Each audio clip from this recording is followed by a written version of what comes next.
Hello all, this is doctor Aisha. ఈరోజు topic gastritis. చాలా మందిలో కామన్గా వచ్చే ప్రాబ్లం ఇది.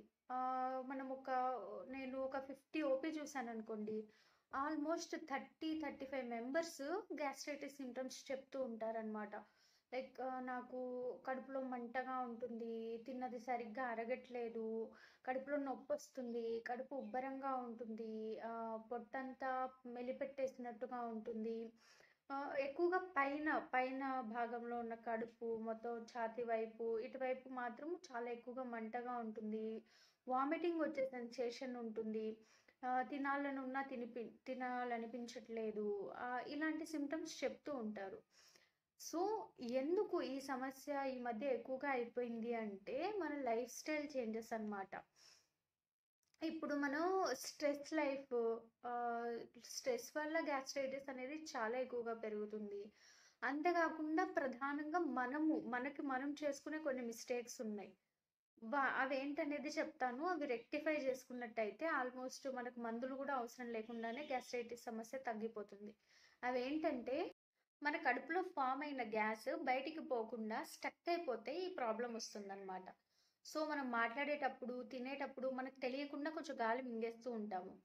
సో ఈ గాలి ఏమవుతుందంటే బయటికి త్రేపుల రూపంలో కానీ కింద నుంచి కానీ గ్యాస్ బయటికి వెళ్తూ ఉండాలి.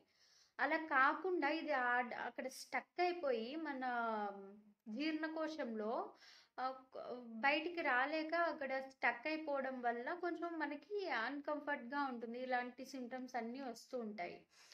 సో ప్రతి మనిషిలోనూ ఇలా అవుతూ ఉంటుంది.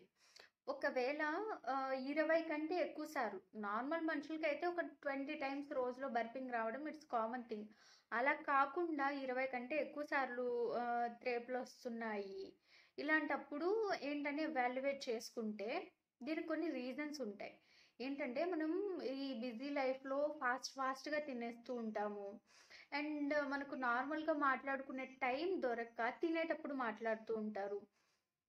ఇలా మాట్లాడుతూ తినడము, ఫాస్ట్గా తినడము, అండ్ సరిగ్గా నమలకుండా మింగేసేయడము, ఇలాంటివన్నీ చేయడం వల్ల మనం కొంచెం ఎక్కువ గాలి మింగేస్తాము. సో అది ఇంకా ఎక్కువ ఫామ్ అయిపోతూ ఉంటుంది. అండ్ ఈ మధ్యకాలంలో చాలా మందికి కాన్స్టిపేషన్ ప్రాబ్లం ఉంటుంది. సో ఇది అట్లాగే స్టోర్ అయిపోయి ఉండడం వల్ల మోషన్ ఫ్రీగా అవ్వక మనకి ఇంకా గ్యాస్ ఎక్కువగా ఫామ్ అయిపోతూ ఉంటుంది. సో పొద్దున్నే నిద్ర లేచి ఒక గోరువెచ్చని నీళ్ళు, చల్లనీళ్ళు కాదు, గోరువెచ్చని నీళ్ళు తాగినట్టయితే మోషన్ ఫ్రీగా అయిపోతుంది. అండ్ జీర్ణకోశానికి కూడా చాలా మంచిది. ఇంకా కారణాలు ఏంటంటే, అండ్ ఈ మధ్య కాలంలో చాలా మంది ఫాస్ట్ ఫుడ్కి అలవాటు పడిపోయారు. బయట కారము, మసాలాలు ఇవన్నీ కలిపిన ఫుడ్లు తినడము మన జీర్ణకోశానికి అసలు మంచిది కాదు. ఇంకా దాంతోపాటు సాఫ్ట్ డ్రింకులు కూడా తీసుకుంటూ ఉంటారు. మొత్తం గ్యాస్ ఇంకా ఎక్కువగా ఫామ్ అయిపోతుంది. సో ఇంకా కాఫీలు, టీలు, సాఫ్ట్ డ్రింక్లు, ఫాస్ట్ ఫుడ్లు, కారం ఎక్కువగా ఉండే, చాలా మందికి కారం తినడము అదొక అబ్సెషన్ లాగా చాలా ఎక్కువగా కారం తింటూ ఉంటారు.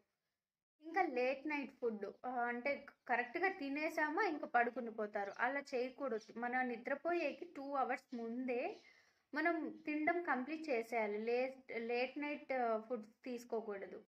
స్మోకింగ్, ఆల్కహాల్ ఇలాంటివి మన జీర్ణాశయానికి మంచిది కాదు. ఇంకొంతమందిలో హెచ్ పైలోరీ అనేది అటాక్ అయి ఉంటుంది, దానివల్ల కూడా వస్తూ ఉంటుంది. ఇంకొంతమందిలో B12 డెఫిషియన్సీ, ఒక వైటమిన్ అది తక్కువగా అవ్వడం వల్ల కూడా మనకు ఈ గ్యాస్ట్రైటిస్ ప్రాబ్లం ఎక్కువగా వస్తూ ఉంటుంది. కొన్ని రకాల ట్యాబ్లెట్స్ వాడడం వల్ల, ఆస్పిరిన్, ఐబుప్రొఫెన్ ఇలాంటి ట్యాబ్లెట్స్ వాడడం వల్ల కూడా గ్యాస్ట్రైటిస్ వస్తూ ఉంటుంది. అండ్ పులుపు, సిట్రస్ ఎక్కువగా తీసుకోవడం వల్ల కూడా వస్తుంటుంది. ఇలాంటివన్నీ లైఫ్ స్టైల్లో ఇవన్నీ తగ్గించుకుంటూ లైఫ్ స్టైల్ చేంజెస్ చేసుకుంటే మనకు తొందరగా తగ్గిపోతుంది. సో పొద్దున్నే లేచి ఎక్సర్సైజ్ చేయడము, కొంచెం ఎక్సర్సైజ్ చేయడం వల్ల మోషన్స్ కొంచెం ఫ్రీగా ఉంటుంది. కదలికలు బాగా జరిగి గ్యాస్ అంతా ఫ్రీ అయిపోతుంది. దానివల్ల మనకి తగ్గిపోతుంది.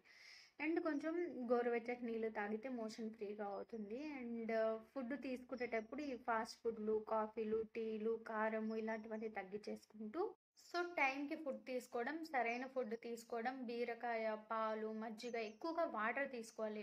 ఎక్కువగా వాటర్ తీసుకుంటూ ఇలా లైఫ్ స్టైల్ చేంజెస్ చేసుకొని మన హెల్త్ని మనమే కాపాడుకోవచ్చు. Thanks for watching.